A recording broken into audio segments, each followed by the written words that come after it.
మీరు నాకు to see you. మీ ఆకలి మొత్తం తీరిపోయినట్టు అనిపిస్తుంది. ఎప్పుడు మొదలైందండి? ఆ, చాలామంది మీకు మార్నింగ్ షో పడలేదేమో, అలాగానే మీరు ఒక పోస్ట్ వేశారు మోహన్ బాబు గారిది మీదిని. అవును. ఇంట్రెస్టింగ్లీ మీ సినిమాలో మీ వాయిస్ డిక్షన్ అక్కడక్కడ మేనరిజం కూడా మోహన్ బాబు గారికి చాలా సిమిలర్గా అనిపించింది.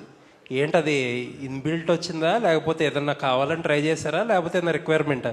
డిఎన్ఏ అండి, ఆయన దగ్గర నుంచి నాకు వచ్చిన ఆస్తి.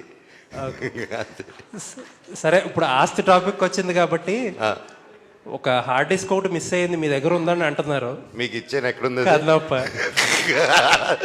మీరే కదా నా రోజు ఇచ్చి తీసుకున్నారు. ఇచ్చేయచ్చు కదా వెనక్కి. అంటే మనం వచ్చింది సినిమా టాపిక్ కాబట్టి I want to stay in that topic అండి. అండ్ నేను మొన్నే చెప్పాను, బర్త్డే తర్వాత ఒకప్పుడు సరదా ఫన్ చేశాను. ఒక సినిమా ఎంతోమంది కష్టపడేది, అండ్ మా భైరవం సక్సెస్ని, మా ప్రమోషన్స్ని, మన పాజిటివిటీని, సో నన్ను ప్రొవోక్ చేయాలనుకుంటే ప్రొవోక్ చేయలేరండి. ఇంతమంది ప్రేమ ముందు అది కనిపించలేదు. So I don't want answer that, and I still wish the best for Kannappa. And ఆ సినిమా గొప్ప విజయం అవ్వాలని మనస్ఫూర్తిగా దేవుడిని కోరుకుంటున్నాను. Thank you.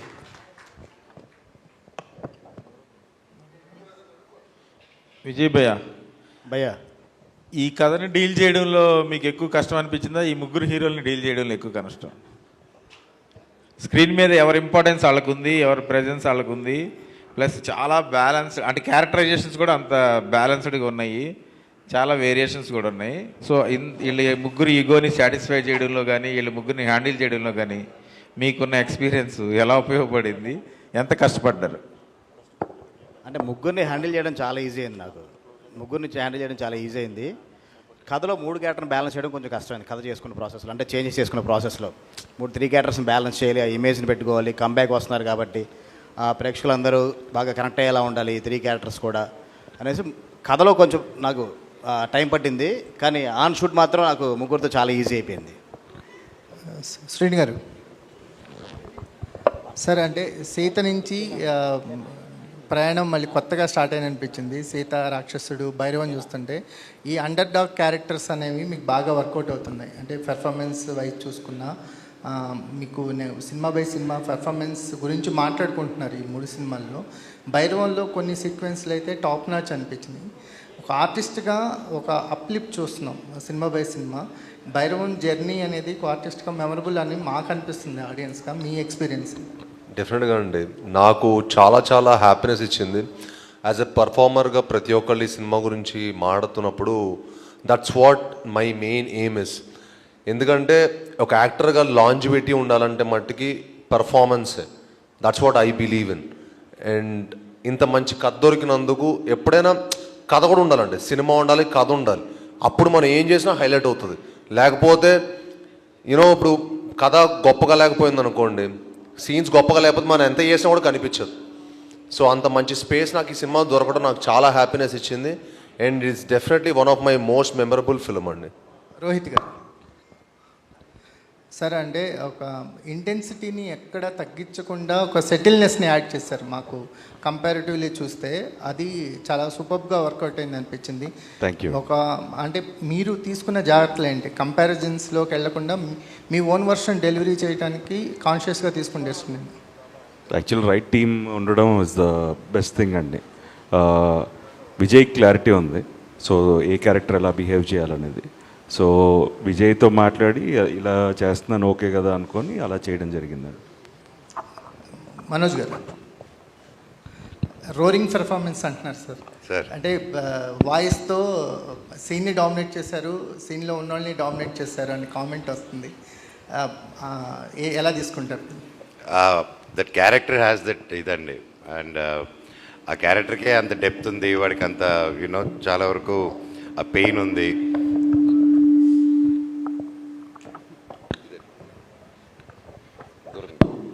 ఆ క్యారెక్టర్కే డెప్త్, అంత pain Gajapathi carries a lot, and ఆ బర్డన్ కూడా లాట్ కీప్స్ క్యారింగ్. సో అందుకని డైరెక్టర్ గారు డిజైన్ చేసిన విధానం ఎప్పుడు చూసినా గుర్ర ఉంటారు అనమాట.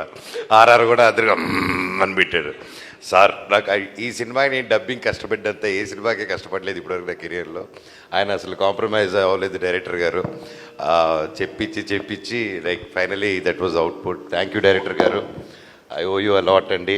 I love you so much. ఈరోజు ఏమాత్రం ఈ కొంచెం పేరు వచ్చిందంటే ఈరోజు అది total credit goes to director గారు and my costars also. Thank you so much for you know ఎదుట ఒక మంచి యాక్టర్స్ ఉన్నప్పుడే మీలో కూడా ఒక యాక్టింగ్ స్కిల్స్ బయటకు వస్తాయండి. And I believe in that and I think I'm happy to work with the total crew members of this and you know my co stars including Aditi, Anandi and Divya Pillai గారు, ఎవ్రీ వన్.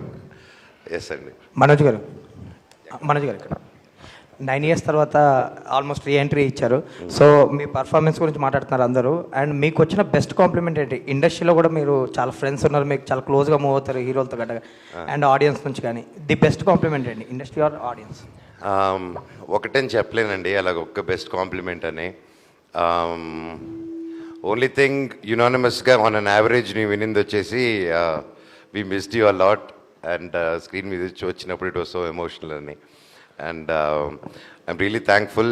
నేను అంటే కొన్ని వీడియోస్ అలాగా ఇంటర్నెట్లో పెట్టేస్తున్నారు కదా ఈ మధ్య నాకు వాట్సాప్లో. అండ్ నా ఇంట్రడక్షన్ ఫిల్మ్ నా ఇంట్రడక్షన్ వచ్చినప్పుడు the applause and the welcome cheering నాకు ఇచ్చింది. It was really super emotional అండి. అది చూసినప్పుడల్లా అది డిఫరెంట్ ఫీలింగ్ అండి, చెప్పలేను అది. ఆఫ్టర్ సో మచ్ ఇంత లవ్తో దే వెల్కమింగ్ బ్యాక్ అంటే నిజంగా అది గాడ్స్ బ్లెస్సింగ్స్ అండి. అండ్ పెద్దలు చేసుకున్న పూజలు అంతే. ప్రొడ్యూసర్ గారు రాధామోహన్ గారు సార్, ఇప్పుడు పాత సినిమాలు రీ రిలీజ్ల వల్ల కొత్త సినిమాలు థియేటర్లు అనేవి కొంచెం ఇబ్బంది పడుతున్నాయి అని చెప్పేసి ఇంత ముందు కూడా కొంతమంది ప్రొడ్యూసర్స్ కామెంట్ చేశారు. సో ఇప్పుడు కలేజా రీ రిలీజ్ అనేది మీకు ఎంతవరకు ఎఫెక్ట్ పడింది? క్వశ్చన్ నాకు అర్థం కాలేదు, ఏంటంటారు? పాత సినిమాలు రీ రిలీజ్ అవుతున్నాయి కదా సార్ ఇప్పుడు కొన్ని. సో రీ రిలీజ్ల వల్ల ఆ సినిమాలకు వచ్చినంత ఆడియన్స్ ఇవన్నీ కానీ కొత్త సినిమాలు కొంచెం ఎఫెక్ట్ అవుతున్నాయి అని చెప్పేసి చాలామంది అంటా ఉన్నారు. సో ఇప్పుడు కలేజా రీ రిలీజ్ అయింది, కొంతవరకు అది కరెక్టే, కానీ ఏది మనం ఆపలేం. ఆడియన్స్ పాత సినిమా చూస్తారంటే వెల్కమ్, వాళ్ళు చూస్తారు, తప్పదు కదా. ఇది ట్రెండ్ ఆల్మోస్ట్ ఒక 1 year నుంచి స్టార్ట్ అయింది. అంతకుముందు ఇది ఎవరికి అలవాట్లేదు, ఇప్పుడు స్టార్ట్ అయింది. ఒకళ్ళు చేశారు కానీ ఇంకోళ్ళు చేసి నేను కూడా చేస్తాను మా బెంగాల్ దగ్గర, తర్వాత తెలీదు. సో ఇది కొంచెం ఎఫెక్ట్ ఉంటుంది, but we can't help it, అది తప్పదు. ఆడియన్స్ ఇది చాయిస్, వాళ్ళు ఏ సినిమా చూడాలనుకుంటే చూస్తారు. పాత అంటే పాత చూస్తారు, ఇప్పుడు కరెంట్ అంటే కరెంట్ చూస్తారు, లేదా ఇంకో దానికి వెయిట్ చేస్తారు. సో ఇదంతా ఆడియన్స్కే మనం ఇచ్చేస్తాం అన్నమాట ఫ్రీడమ్, అది మనం ఆపలేం. అది అంటే దానికి ఒక కలెక్టివ్ డెసిషన్ లాగా we can't do anything from the chamber కానీ లేదంటే ప్రొడ్యూసర్స్ అందరూ కానీ కలెక్టివ్ డెసిషన్ టైప్లో. ఇది అంటే పెద్ద సినిమాలు కానీ లేదంటే సినిమాలు రిలీజ్ లేని టైంలో రిలీజ్లు చేసి కొత్త సినిమాలు వచ్చిన టైంలో దాన్ని అవాయిడ్ చేసే అవకాశం ఏమన్నా? ప్రతి వారం ఏదో కొత్త సినిమా రిలీజ్ అవుతుంటుంది, పాత సినిమాలు 100 కొద్ది ఉన్నాయి. ఎలా చెప్పండి, ఎలా సార్ట్అవుట్ చేస్తారు? తప్పదు కదా. సో ఛాంబర్ దీంట్లో ఇన్వాల్వ్ అవ్వదు, ఎందుకంటే ఇది ఫ్రీడమ్. ఎవరి సినిమా వాళ్ళు రిలీజ్ చేసుకోవాలంటే ఎవరు ఆపలేరు. రిక్వెస్ట్ చేయొచ్చు, ఆ రిక్వెస్ట్ ఎంతవరకు వాళ్ళు అబ్లైజ్ చేస్తారనేది మనకు తెలియదు. సో ఇది కొంచెం కష్టమైన పనే. సో ఛాంబర్లో ఇంతవరకు డిస్కషన్ జరగలేదు. మేబీ మీ సజెషన్ వల్ల నెక్స్ట్ టైం ఛాంబర్లో మాట్లాడతాం, ఏమైనా చేయొచ్చేమో. అంటే ఫ్రైడే కాకుండా మండే రిలీజ్ చేయమని చెప్పొచ్చు. ఇప్పుడు కొత్త సినిమా ఫ్రైడే సాటర్డే సండే అయిన తర్వాత రిలీజు ఫ్రైడే కాకుండా మండే రిలీజ్ చేసుకోండి అని మనం రిక్వెస్ట్ చేస్తే అది ఇద్దరికీ బాగుంటుంది. ఇది నాకు తట్టిన ఐడియా, డిస్కస్ చేయాలి. Bellamkonda Sai Srinivas garu. Sir I want to నా పాయింట్ ఆఫ్ వ్యూ, నేను I was part of this అని. Yes, there is a slight effect అండి. అండ్ మై రిక్వెస్ట్, నేను అనుకుంది ఏంటంటే మనకి ఆల్రెడీ ఐపీఎల్ ఉన్నాయి, ఐపీఎల్ వచ్చింది, దానివల్ల సినిమా ఎఫెక్ట్ అయి ఉంది. అండ్ థియేటర్స్కి ఓటీటీ అది ఆల్రెడీ వచ్చింది. అండ్ సో వీఆర్ మనకి ఓటీటీ ఉంటూనే థియేటర్స్ కూడా ఎలాగనేది ఒక ప్యారలల్ వరల్డ్ నడుస్తుంది. ఇంకా సినిమా అంత గొప్పది కాబట్టి, అండ్ తెలుగు ఆడియన్స్ ఆ థియేటర్ ఎక్స్పీరియన్స్ నచ్చుతుంది కాబట్టి. అండ్ అన్ని పండుగలు, ముఖ్యమైన డేట్స్ అన్నీ ఆల్రెడీ పెద్ద సినిమాలు ముందుగానే బ్లాక్ చేసుకుంటారు, and you know that. And ఇలాంటి టైంలో ఐ జస్ట్, నాకు ఫ్రమ్ మై టీమ్ దగ్గర నుంచి కానీ నా సొంతంగా నేనేం ఫీల్ అయ్యానంటే, రిలీజెస్ వీకెండ్ అవాయిడ్ చేసి వీక్ డేస్ ఏదైనా పెట్టగలిగితే that will be a great idea అండి. ఎందుకంటే ఆబ్వియస్లీ దానికి ఉన్న పుల్లు, దానికి ఉన్న స్ట్రెంగ్త్ ఆటోమేటిక్గా ఉంటుంది.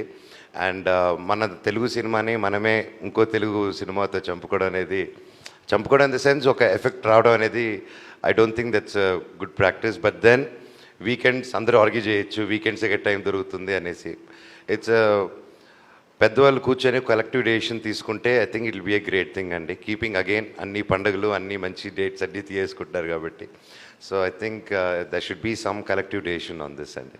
Thank you.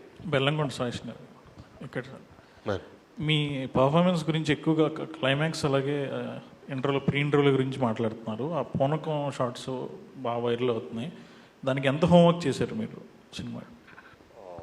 అంటే చెప్పాలంటే బ్లైండ్గా డైరెక్ట్ గారిని బిలీవ్ చేశానండి. అండ్ ఫస్ట్ ఆఫ్ ఆల్ నాకు ఈ కథ ఎగ్జైట్ చేసిన పాయింట్ అనమాట. సో తెలియకుండా నేను కూడా ది బెస్ట్ ఇవ్వాలి. ఎందుకంటే ఈ సినిమాకి ఒక ఆయు పట్టులాగా. సో చాలా జాగ్రత్తలు తీసుకొని మళ్ళీ మీకు తెలుసు పూనకాలం అనేది మోస్ట్లీ ఉమెన్కి వస్తుంది. మనం చూస్తుంటే కానీ గుళ్ళ దగ్గర కానీ ఎక్కడైనా సరే ఉమెన్కి వస్తుంది.